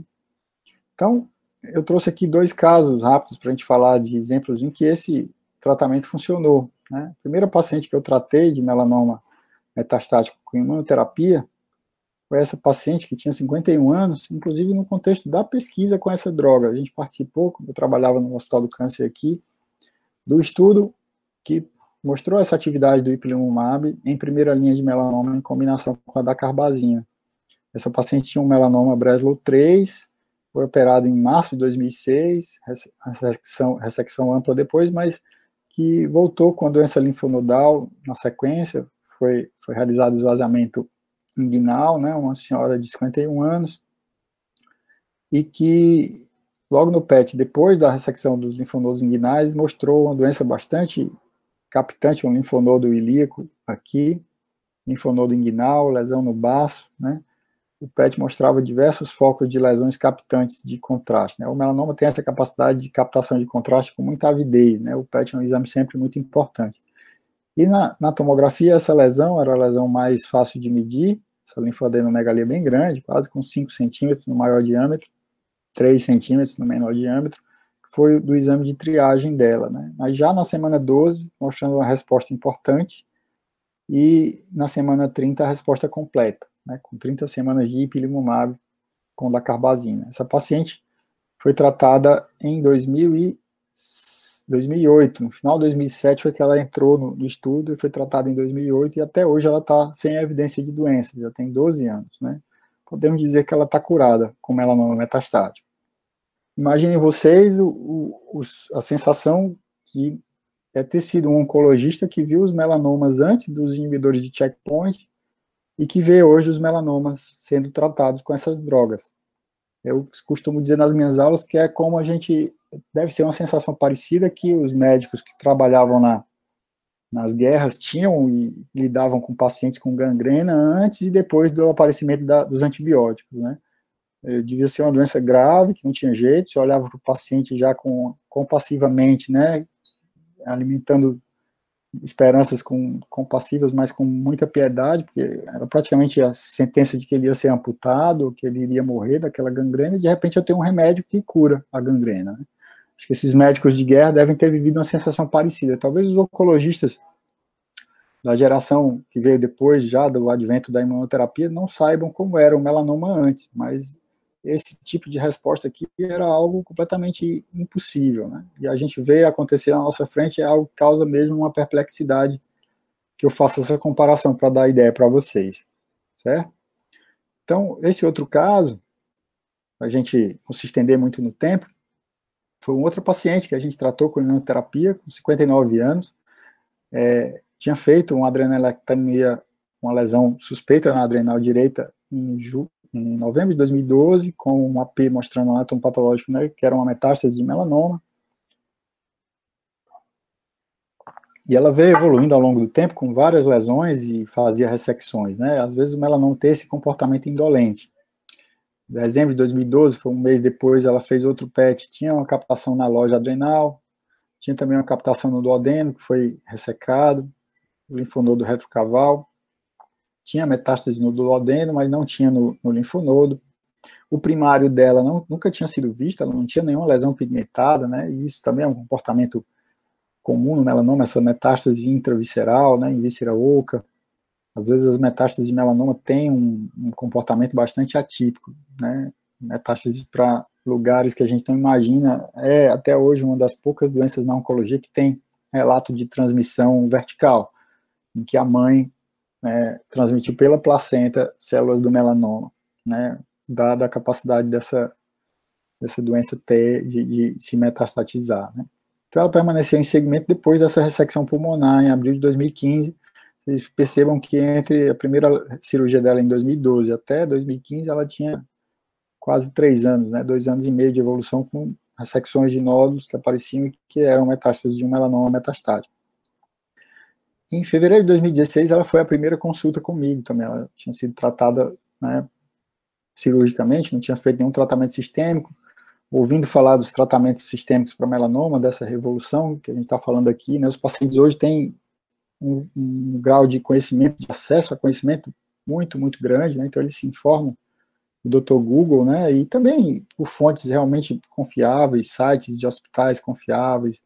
Na oncologia tem um site do Drauzio Varela, que é bastante elucidativo, os pacientes leem bastante, e é bom que isso aconteça. Então ela foi procurar exatamente, será que ela não devia fazer um tratamento desses? E essa era a pergunta dela. Ela tinha uma ressonância de alguns meses antes da consulta, que mostravam tudo bem no sistema nervoso central, um raio-x só com a cicatriz da cirurgia dela, mas tinha um DHL alto.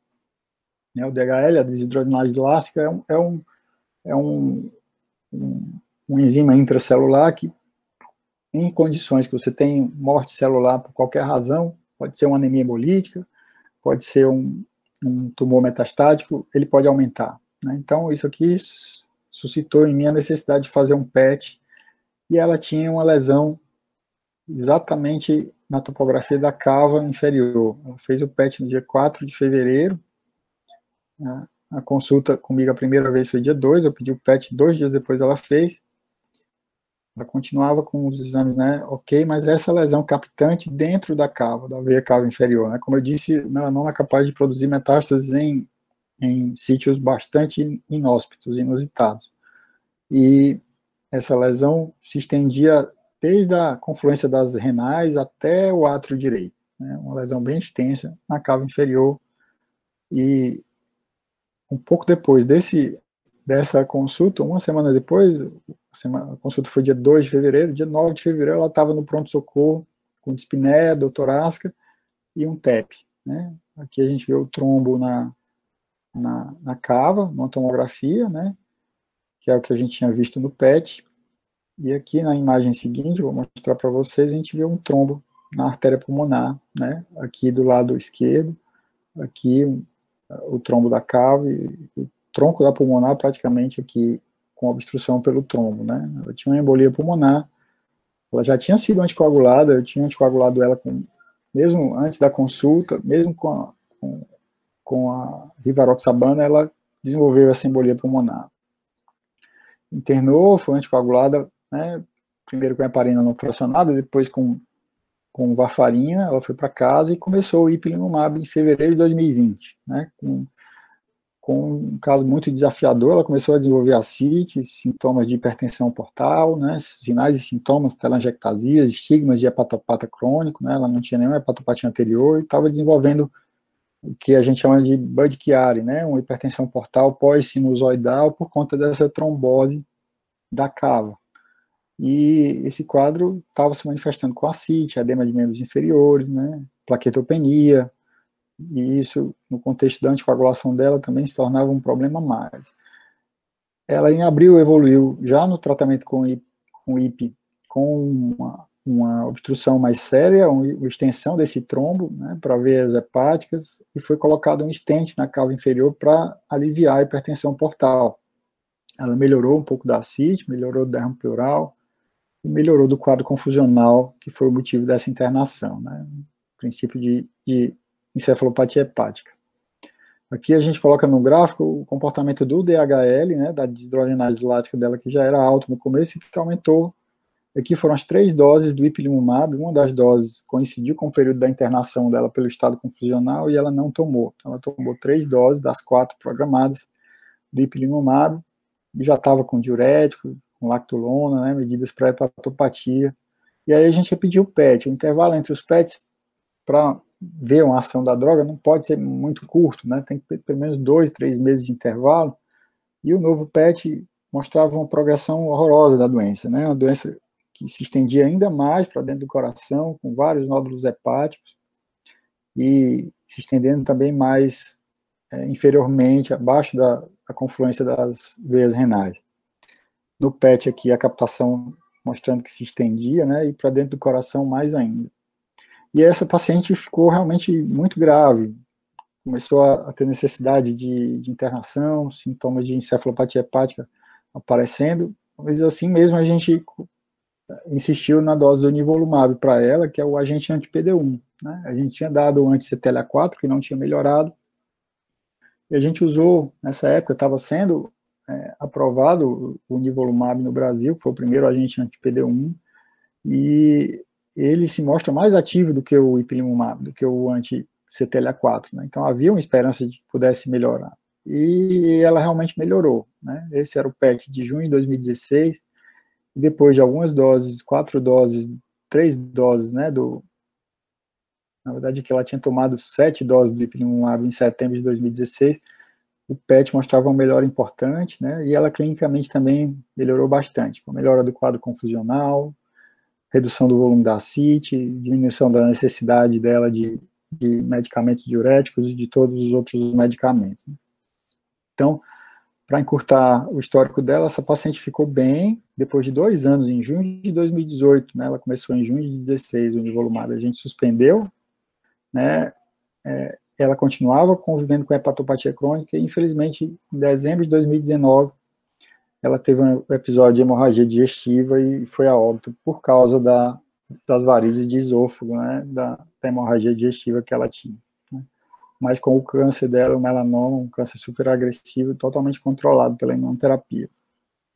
Então, a gente tem um slide de conclusão aqui para tecer. Fala, Marcelo. Marcos, tem uma dúvida aqui, que o André Aguete perguntou, qual o efeito colateral da imunoterapia? Existe alguma contraindicação a essas drogas? Você mostrou um resultado excelente, já que a gente, antes desse mudança de paradigma da imunoterapia no melanoma, o que a gente tinha, gente, era os pacientes com melanoma metastático que tinham sobrevida de 6 meses. Assim, era terrível, não tinha nada que se fizesse que melhorava a quantidade, nem mesmo a qualidade de vida dessas pessoas. Então, a gente vê uma terapia como essa, que é um paciente de tal volume tumoral, sobreviver tanto tempo assim, é realmente impressionante mesmo. Então, eu queria que você dissesse, para além dessas vantagens que ficam óbvias, né, mas quais são as contraindicações e os efeitos colaterais? Esses checkpoints imunes, né, a gente, na verdade, tem o perfil de efeitos colaterais dele bastante compatível com o efeito terapêutico também. A maior parte dos efeitos colaterais dessas drogas, são por uma hiperativação imune. O paciente pode desenvolver quadros imunomediados que vão simular doenças autoimunes, né? A gente tem uma colite que pode simular uma retocolite ulcerativa, né? E cujo tratamento é baseado exatamente em imunossupressão com corticoides, anti-TNF, né? A gente pode ter erupção cutânea, um rasgo cutâneo também, imunomediado, pneumonite, inflamação do pulmão, hepatite. Na verdade, qualquer órgão do corpo pode ser alvo de uma reação imune, o que não é tão frequente. Essa reação mais séria acontece em torno de 10, 15% dos pacientes. Como são medicamentos que ficam prolongadamente, o paciente fica exposto, né? Felizmente, se funcionarem, o paciente vai ficar tomando por muito tempo.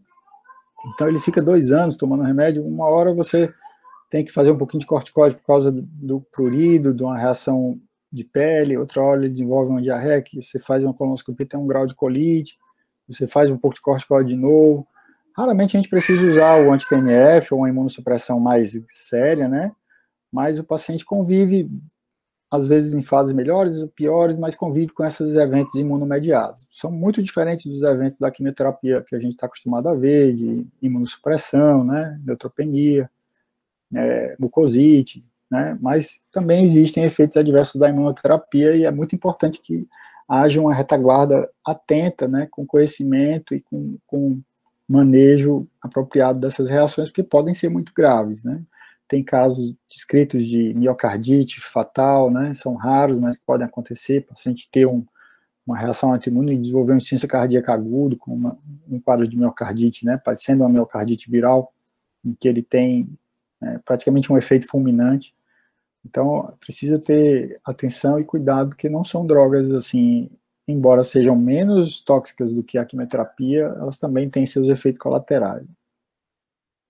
Marcos, aí, ainda no assunto de imuno, pergunta-se aqui, por que a imunoterapia é feita em monoterapia? A Débora pergunta, por que se os efeitos da imunoterapia permanecem após o término do tratamento? E pergunta-se também se sabe quais os motivos de que certos tumores não respondem ao tratamento imunoterápico. São perguntas muito boas, Débora. Na verdade, as combinações de imunoterapia são usadas sim. Em melanoma a gente tem a combinação, tem até aqui um slide que eu estou procurando para mostrar, que mostra que a combinação de IP mais nivo, a gente está vendo, ela foi um pouquinho melhor do que o IP, do que o nivo isolado e bem melhor do que o IP isolado, né? Esse estudo é uma publicação também da New England de 2015 e que traz, talvez para alguns grupos de pacientes a gente deva usar a combinação, né? E isso é verdade, por exemplo, para metástases cerebrais de melanoma, claramente a combinação é melhor do que só o agente anti-PD1. Né? A combinação também é mais tóxica, né? Ela é mais eficiente em alguns cenários, mas ela também é mais tóxica e exige mais cuidados, né? Os eventos adversos sérios aqui, eles sobem na combinação de 15%, que é com o uso do anti-PD1 isolado, para 30%, 40% dos pacientes. Então, é um tratamento que tem mais riscos. E esses eventos adversos, eles podem vir em qualquer época do tratamento, né? Assim, ela perguntou também se o tratamento pode ser suspenso, né? Normalmente a gente tem critérios de usar enquanto você tiver doença visível, mensurável, né? E a gente acaba suspendendo por toxicidade, como foi o caso dessa nossa paciente que usou 2 anos. Mas se houver desaparecimento total das lesões, você estaria autorizado a suspender mais ou menos 6 meses depois do final do desaparecimento das lesões. A maior parte desses pacientes que a gente tem a suspensão depois de tanto tempo, a doença não volta. Funciona como uma vacina, você, né, soltou a sua imunidade, ela ficou ativa e aquela fase imune, né, que a gente viu naquele slide de equilíbrio e de eliminação, ela voltou para cá. O tumor estava vencendo a batalha, você usou um remédio que fez a sua imunidade levar de volta para cá e você consegue eliminar a doença, né? Então, podemos sim suspender e as respostas imunes podem ser permanentes mesmo, né? Agora, caso a caso, é preciso ter um julgamento muito cuidadoso para não se precipitar e suspender um remédio que ainda era importante ser feito. Só acrescentando aqui, Marcos, por que que alguns tumores, certos tipos de tumores não respondem ao tratamento imunoterápico? O tratamento imunoterápico, ele ainda é, de certa forma, uma terapia-alvo específica. Então, muitas vezes não responde porque nós ainda não temos alvos, né? No caso do melanoma, eu tenho a hiperexpressão do ligante do PD1 ou do ligante do CTLA4, por isso que os tumores respondem, como outras neoplasias que têm essas mutações que ativam essa via de imunossupressão, né, de controle da resposta imunológica. Quando você desativa a via supressora, você novamente ativa a imunidade. Então, eu acho, não sei o que o Marcos acha, mas talvez faltam alvos ainda, né, que está Sim, na verdade, a gente tem tumores com comportamento imunogênico muito distinto, né? Tem tumores que a gente chama de quentes, como o melanoma, que geram uma resposta imune na sua história, e essa resposta pode estar supressa, mas pode ser reativada de novo. E tem tumores, como o de pâncreas, por exemplo, em que essa resposta imune é praticamente inexistente. Aliás, nos tumores gastrointestinais em geral, são muito poucos os tumores imunogênicos, né? E a gente tem só subgrupos de pacientes que podem responder à imunoterapia nos tumores gastrointestinais. Então, esses tumores que não ativam a resposta imune são adaptados a driblar essa resposta imune desde as origens, né? A gente tem muito menos sensibilidade da doença para a imunoterapia e ela funciona mal, não funciona. Né? Então, um dos desafios que a gente tem nesse tratamento é como transformar um tumor imunologicamente frio num tumor imunologicamente quente, né? Se a gente pode introduzir antígenos tumorais nesse microambiente, se a gente pode aumentar a apresentação de antígenos, se a gente pode, né, quais estratégias a gente pode usar para tornar esses tumores mais antigênicos, é um dos desafios, né, para a gente envolver mais pacientes nesse potencial benefício da imunoterapia. E aqui a gente tem, né, Marcelo, a discussão para concluir a nossa discussão aqui, que é uma realidade, é o último grande avanço da oncologia, sem dúvida, indiscutivelmente, a imunoterapia, Prêmio Nobel de Medicina e Fisiologia em 2018, para quem descobriu o CTLA4, né? Então, a gente tem também as terapias agnósticas como resultado dessa evolução dos estudos clínicos para serem mais inteligentes, né, menos onerosos, mais inteligentes, e a gente tem drogas como a própria imunoterapia nos tumores hipermutados, com instabilidade do sistema de reparo do DNA, são aprovadas, independente da doença. Nos Estados Unidos, se a pessoa tiver as mutações nessas enzimas, ela pode receber, com qualquer tumor que ela tenha, os agentes anti-PD1, o pembrolizumab. Então, a gente tem uma melhora de mortalidade por câncer muito grande, e aqui a gente vê esse gráfico comparando o que acontece nos Estados Unidos, aqui em azul são os homens americanos, e em amarelo as mulheres americanas, e aqui em vermelho os homens brasileiros, as mulheres brasileiras, a mortalidade por câncer ao longo dos anos, onde o acesso a essa tecnologia, não só do tratamento oncológico sistêmico, né, mas a um cuidado oncológico integral de mais qualidade, a um rastreamento melhor, né, aí entra aquele contexto dos 360 graus, né, do paciente oncológico no meio e toda a cadeia funcionando em torno dele. Então, desde o diagnóstico, acesso a exames diagnósticos, rastreamento adequado, ao diagnóstico no tempo certo, né, um resultado de biópsia que demora 3 meses para sair, né, como a gente tem às vezes aqui no Brasil. Então, etapa por etapa, a gente tem passivos a serem resolvidos no país com o nosso perfil, e por isso a mortalidade do câncer continua aumentando, ao contrário do que acontece aqui nos Estados Unidos, onde isso já tem caído ao longo dos últimos 20 anos, né, nós ainda não chegamos lá. Então, a gente individualiza muito mais o tratamento, também cirúrgico, a gente indica mais cirurgia quando precisa e menos cirurgia quando não precisa. A gente indica mais quimioterapia quando precisa e menos quando não precisa. Nós não tratamos mais o câncer como uma doença só. Nós temos, mesmo para um subtipo histológico como mama, como pâncreas ou como pulmão, vários subtipos com tratamentos específicos para aquele subtipo, baseado no conhecimento molecular desses tumores. E é assim que os estudos são desenhados hoje, é assim que a oncologia tem dado os seus passos, né, melhorando os resultados. Então, acho que era isso que a gente tinha para discutir hoje sobre a inovação, e a mensagem que fica é essa, né? O que é novo por muito tempo. Aliás, por pouco tempo, né? Logo, logo será velho.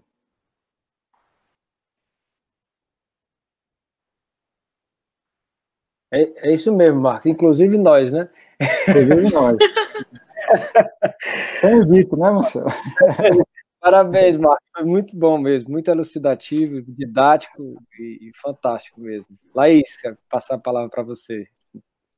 Eu quero agradecer ao professor Marcos por essa aula excelente, muito boa mesmo, com direito aos comentários do nosso professor Marcelo Leite, né, enriquecendo também a nossa aula. Quero agradecer a todos que participaram, que mandaram suas perguntas, né? E é isso, gente. Muitíssimo obrigado. Agora, porque o Sanaflix veio para mudar o jeito como você estuda medicina e mudar para melhor. Primeiro, você pode confiar na gente. Nós somos o maior projeto de educação médica do Brasil. E não é só porque temos estudantes em todos os estados brasileiros e em 10 países no mundo. Nem porque tem estudantes de medicina em mais de 300 faculdades do Brasil usando o Sanaflix. É porque temos uma equipe de mais de 150 pessoas trabalhando para melhorar a qualidade do seu estudo e a maneira como ele chega até você. Nós nascemos da vontade de revolucionar a maneira como você tem acesso à educação médica. A gente acredita que o valor que você dá para a oportunidade de estudar com a gente é o investimento no profissional médico que você vai conseguir ser. Por isso, é importante que você possa acessar a gente de onde estiver.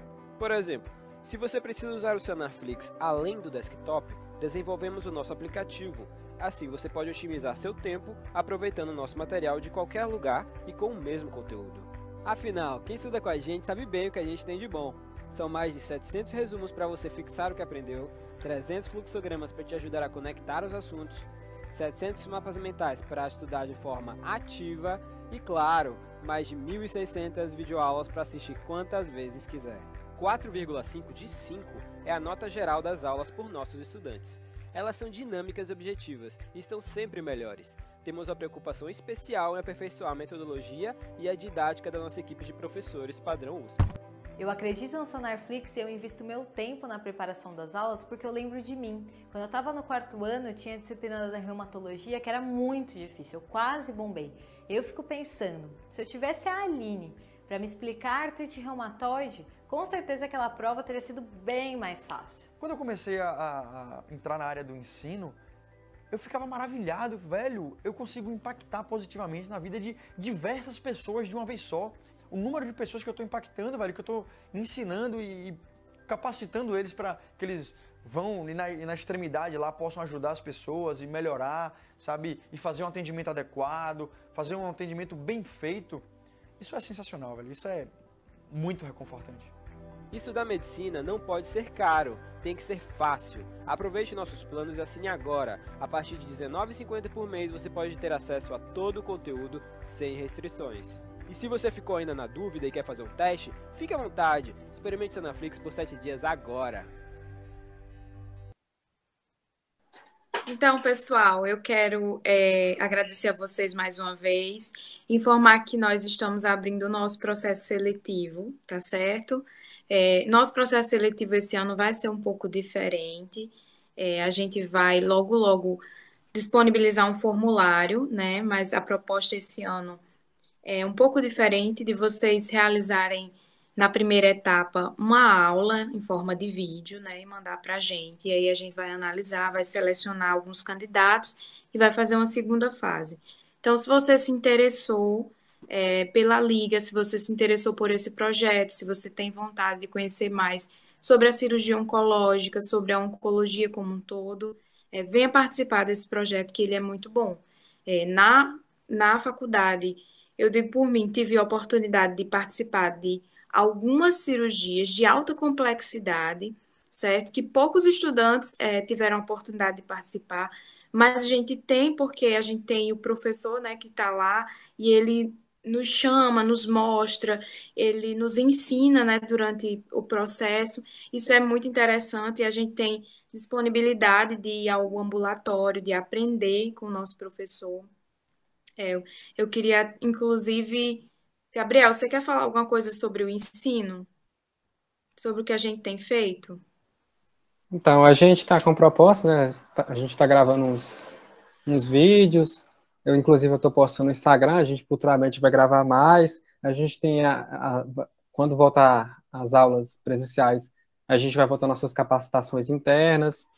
A gente tem a oportunidade também de discutir, próprio professor Marcelo Leite falou para a gente começar a discutir casos no Meet, ou presencial também, dentre outras coisas. Sim, isso é muito importante, né? Esses tempos de quarentena a gente discutiu alguns casos, né? Pelo grupo do WhatsApp mesmo, e sempre muito proveitoso, porque o nosso Sim, professor ele é muito disponível, né? Sempre está nos ajudando e participando. A gente também tem boas perspectivas, né? Quando a gente fala de extensão, a gente tem um projeto de um mutirão, né?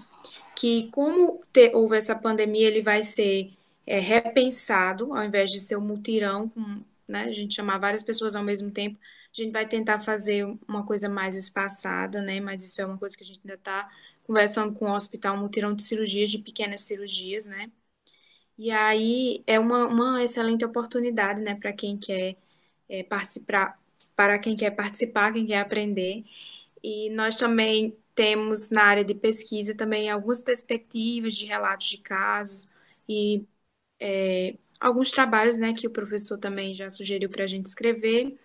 E isso tudo, gente, é oportunidade e é Lacon, né, UFC. Estamos aí com o nosso processo aberto, esperamos você, tá certo? E venha fazer parte junto conosco. Quero agradecer mais uma vez e quero dar oportunidade para algum membro da Liga que queira falar. Mais alguém quer falar, quer dar uma força, dizer alguma coisa? Acho que ninguém se sim. pronunciou. Se inscrevam, gente. É uma oportunidade muito boa de conhecer mais essa cirurgia oncológica, também a oncologia clínica. É muito proveitoso, ainda mais com o doutor Marcelo e o doutor Marcos como orientadores. São pessoas altamente competentes, que podem nos ajudar a tirar dúvidas, são pessoas presentes. É um projeto muito bom. E a gente vai abrir algumas vagas aí. Se inscrevam, quem do primeiro até o sétimo semestre, não é, Laís? Isso. Aí quem for do primeiro ao sétimo, se inscreva. É para fazer um vídeo curto, tem até uns aplicativos muito úteis. Faz um vídeo de até 10 minutos, mais ou menos, rapidinho faz e manda para a gente. E a gente vai avaliar e depois tem a entrevista. É isso aí, gente. A gente vai explicar melhor no nosso Instagram. Nos sigam lá, lá com o UFC. E vai estar tudo explicadinho lá. Vai ter um formulário lá para vocês se inscreverem. E a gente espera encontrar vocês no nosso processo seletivo, tá? Então é isso. Obrigada e tchau. Vamos encerrar por aqui. Obrigado a todos.